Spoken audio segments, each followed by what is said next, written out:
The Ministries of Justice and National Security now have joint portfolio responsibility for the handling of human trafficking matters.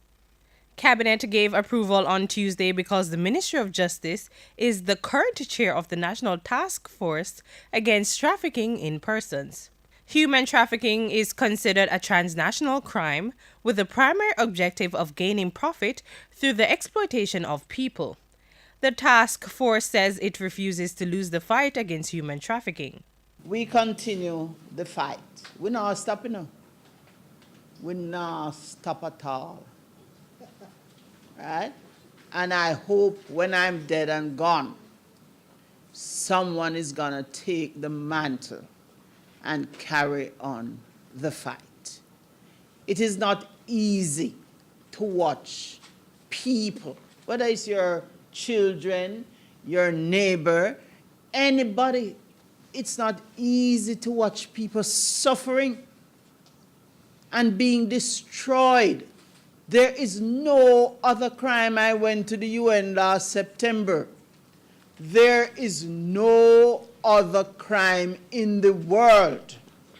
Because if it's murder, they kill you. And so you don't feel anything after that. You're dead and gone.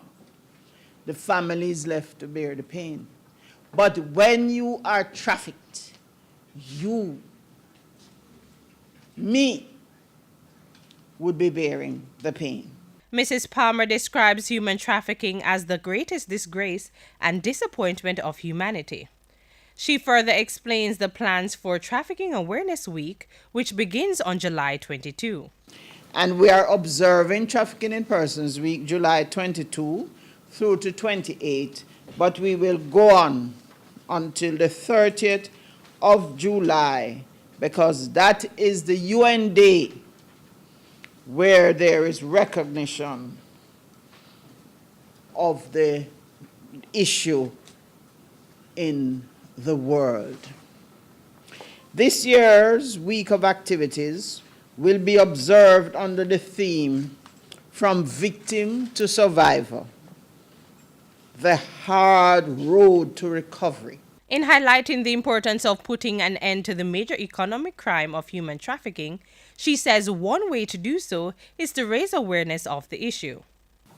We hope that the attention and public discourse that will emanate from the week's activities will continue to raise awareness about the plight of victims and why it is necessary for not just a whole of government, which is what we have at the task force, but as I said last year, a whole of country response, and in fact, I dare say, a global response. In the meantime, the Ministry of Justice is reporting success in its efforts to reduce the number of human trafficking cases island-wide. At the media briefing, it was revealed that over a 5-year period, 82 victims have been rescued. Justice Ministry officials noted that 3 prostitution rings have been dismantled, while 30 suspected traffickers have been arrested. The ministry also pointed out that so far, 5 convictions have been secured against individuals involved in human trafficking, with 18 cases still before the court. Since the start of the year, 5 alleged traffickers have been charged and there has been 1 conviction.